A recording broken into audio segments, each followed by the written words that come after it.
What is going on, H2O Army? Justin from H2O Plants, and today is probably going to be one of the last super rare plant unboxings that we do, because there is nothing above the plant that I'm about to show you in this episode. So you don't want to miss out. Stay tuned to check it out.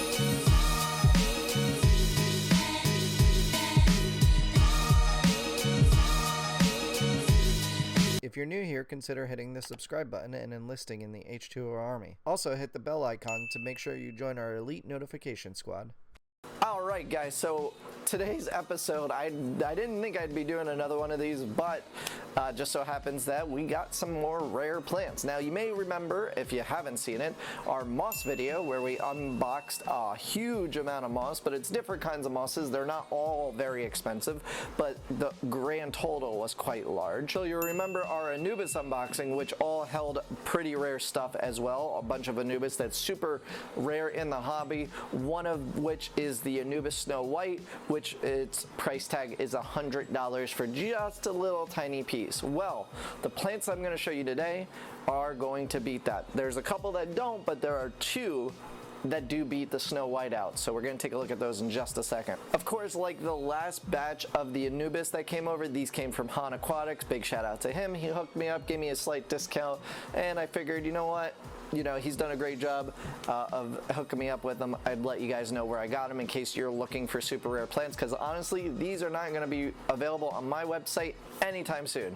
So if he's got the stock, go ahead on over there, check them out. If they're not already on my site by the time you're watching this, depending on when you are. First up is Ludwigia seneglensis, or seneglensis.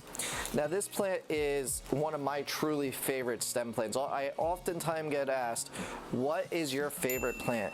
This one is just truly beautiful, and I'm not going to be able to show you guys here on camera really too well because it looks so much better in the water. Maybe I'll get some B-roll footage after the fact, but because it's new, it's not going to perk up right away. But if you look closely, there's reddish leaves, but then they have a green vein that runs through the middle of it, and they are just absolutely beautiful stem plants. They have like this almost like a galaxy-like look to the leaves because it's speckled, and it just looks amazing. So I got a bunch of stems from him. Really happy about this. This will actually be going in the 55, so we'll put that to the side. The next ones are two crypts, also somewhat rare. So we have a Crypt Red Spiralis, which is this guy right here, and it's not red, obviously. I'm not actually too sure what the difference is between this and a regular Spiralis. I think it's a really short compared to the other ones that I've seen, but I do really like it, and I'm gonna let it grow out and see how it does, and hopefully, I mean, if it's red, if it has red in the name, I'm gonna assume that it may have red undertones or something to it, but we shall see what it looks like. I also have this crypt. Now I forget the name. It's going to be a really difficult name to pronounce, so I'll tag it in on the screen now. But as you can see here, the leaves, if it shows up on camera, have a really weird pattern to them. It's almost like spots, like a leopard or zebra stripes. They're really beautiful. It's a really beautiful crypt. Super excited. This was one that Andrew had last time I was at his house. But he didn't want to part with any, so I managed to sneak one out from him this time around. So, quite excited about those crypts. Think they're going to do really well. They're going in the 55 as well, obviously, because the 55 is my stashing ground for all my rare plants. He also gave me some Rotala Nanjisan, or Nanjisan, or I'm not sure how you pronounce it. It's a really fine leaf Rotala. Pretty, I wouldn't say rare in the hobby, just figured I'd show it to you guys in case you were curious. It's a fine leafed Rotala. It will get orangey color sometimes under really high light, but it is mostly green. Looks really cool, and yeah, just a really easy stem plant to grow. Not as rare as the others, but it's a pretty cool plant. Now, let's get into the good stuffs. So I already opened up the box. I needed to check everything, obviously, because once again, it's cold weather. I didn't learn my lesson the first time. But I think this time they'll do quite well. Although last time I didn't notice any damage from the cold, so it's really up in the air. Han was nice enough to send me some Physidins duditis. I'm not sure how you say that. This wasn't something that I ordered. He included it on a ledge. And let's open her on up and see what she looks like.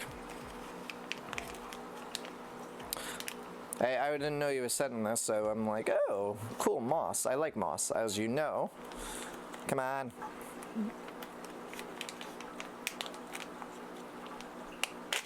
Okay. So there it is. It's got really tiny fronds, it looks like. It's Epiphysidens. We're going to stick this in the 55 as well, and I'm going to put it in there just so the shrimp have, I don't know, something to graze on as well. So, thank you very much, Han, for the extra. That's what I like to see.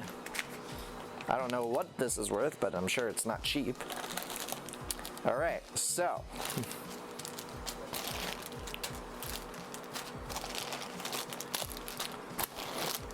let's go back through the plants that I got last time that didn't make it, that he reshipped, just in case you want to know what they were, because obviously it sucks that when plants die, but it happens to everybody, you know, and it's no fault to him, it's no fault to me, because the other Anubis are doing well. It's just sometimes plants don't ship well, sometimes something may impact it like weather, but this is Anubis marble, and this was the Nana marble variegated basically, and I did lose what I had there. Unfortunately, he gave me 2 nice pieces last time, so I was very shocked that I lost both, but it may have been more sensitive to cold than the other ones.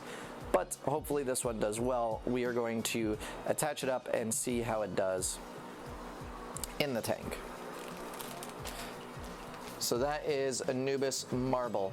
The other plant that I had ordered last time that didn't make it is the Anubis stardust. So the Anubis marble, that's a $100 piece, and I think the stardust is somewhere between $50 and $80.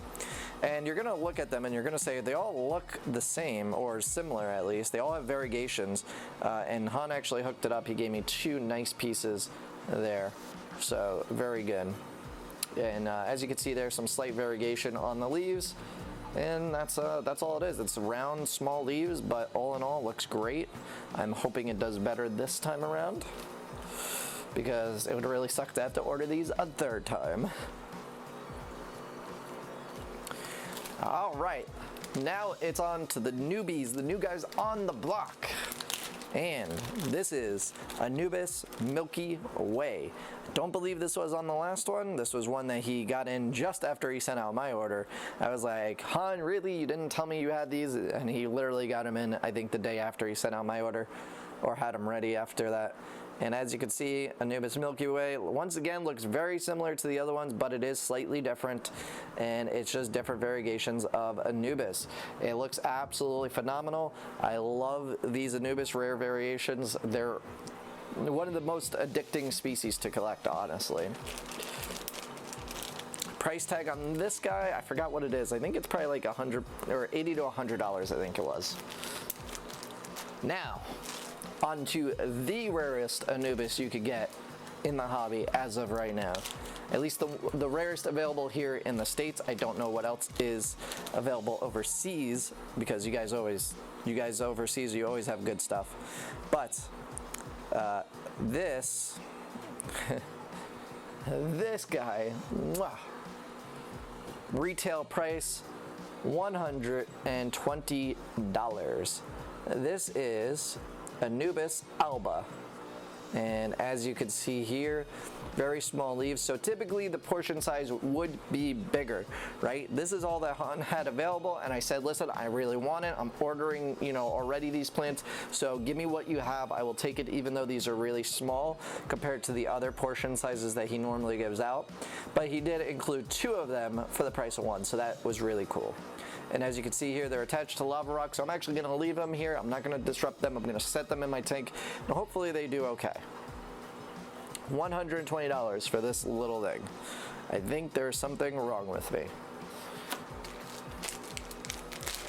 Last but not least, this is the Iguzawa, or Ingzu, I'm probably saying it wrong, Echinonoris, which is sword, 2009. So this is a super rare sword that is super tiny, but it has these leaves that are just absolutely beautiful. As you can see here, there's nothing else like it, and it is just absolutely gorgeous. I've been wanting to get this for the longest time. Price tag on this guy is normally $120 for a small piece, slightly bigger than this. This one is slightly undersized, but that's fine. He gave me a discount for that, obviously. But it is truly an amazing sword. It has just the most beautiful leaf structure to it. It stays small relative to other swords. Other swords have huge leaves. This one stays nice and short and compact, and it is absolutely gorgeous. Alright guys, well, I'm going to go plant most of these plants in the 55 as well as some of the other tanks, but I'm going to let you have to wait to see what the 55 looks like with these in there. So if you want to check that out, make sure you hit that subscribe button. Let me know down in the comments below, do you think I'm absolutely crazy for spending this amount of money on just little tiny plants, some of which I can't even sell for quite some time, obviously because they're super slow growers. But as always, hit that like button, share with your friends, hit that notification bell so you don't miss the upload of these plants being planted, and I will see you guys on the next one.